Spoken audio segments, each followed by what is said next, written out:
Right. So the new studies have come out now saying that Iran's been in cahoots with North Korea and vice versa.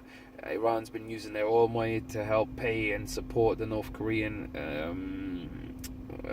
nuclear production, and in return, North Korea would then supply Iran with weapons. So I imagine the gameplay is going to go something like this. And for those of you who are out in the States, please correct me wherever I'm wrong. You know, I like information and I like being on point. So if I'm not, please go ahead and help me to get back onto point. This is what the gameplay looks like at the moment. From everything that I've seen over the last, 2.5 years. For those of you who don't know, I am ex-military. I do understand a fair bit about military planning and how this stuff works. What it looks like, this is how the game's going to go down. An EMP is going to be triggered in America. That's going to be blamed on either Iran or North Korea, at which point a retaliation strike will go ahead. And then the issue you got there now is China, and that's going to be right on China's front door. So if you're in America, North Koreans aren't the ones to worry you. It will be China.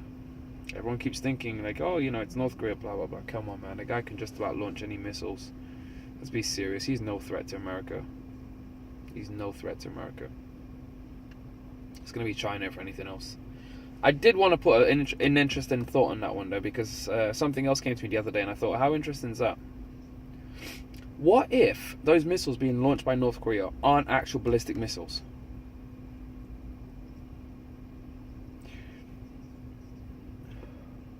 For those of you who don't know, I'm quite a big flat earther, just because, I'm sorry globe earthers, but I can't see a globe, I can't see curve, alright? Call me stupid, call me ignorant, call me naive, but I'm just going to call myself a person of common sense and critical thinking, but I can't see any curve anywhere. I'm sorry. I don't need science to explain absolute crap to me. Seriously, I don't need it. I work off critical thinking and just plain old common sense, and you know what? It's done me well so far. I don't see any curves. My thinking was, if Kim Jong-un keeps firing these missiles, or these, missiles, if he keeps firing these things up and he keeps trying to go for height, could he possibly be trying to do what the Americans did back in Operation Fishbowl, where they then went up to check the firmament? Could he be trying to figure out whether or not they have all been lied to, or does he already know? I don't know. He may already know. I don't know how this stuff works in depth. But in any case, if he was, I think that would be really interesting, because it would stand to good reason why it is that they're trying so hard to get rid of him now. Because if he outs that kind of information, as North Korea, I guess they could always disguise it as propaganda, but it'd be pretty big hitting. I just think that would be interesting. That'd be very interesting. But gotta watch out for China. Ever seen Red Dawn? Hey, that's a good movie. That's a very, especially if you're American, man, that's a very good movie. When I say very good, I mean like shit. Grab your guns. Don't let them take your damn guns. And this is a serious point, actually, because here in England, we don't seem to really understand and appreciate why it is that Americans are so gung-ho. I'm not pro-violence. I'm really not. But in order for there to be fairness and equality across the board, there has to be fairness and equality across the board. If your military can hold arms against you, then you should be able to hold arms against your military. Don't think that's true? Okay. How long have they been trying to get the Afghans out of Afghanistan and nobody can do it? Why? Because the people hold the power of the country. No matter what you do there, you can't beat the people, because they are the people. Take the guns away from the people, it's easy to conquer them. Easy.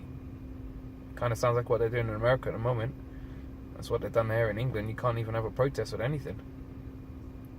No right to protect yourself. And you know what the funniest thing is here in the UK? Man, even sometimes when you protect yourself using just your bare hands, you're still liable. Isn't that some fun? You protected yourself, but you're still liable now.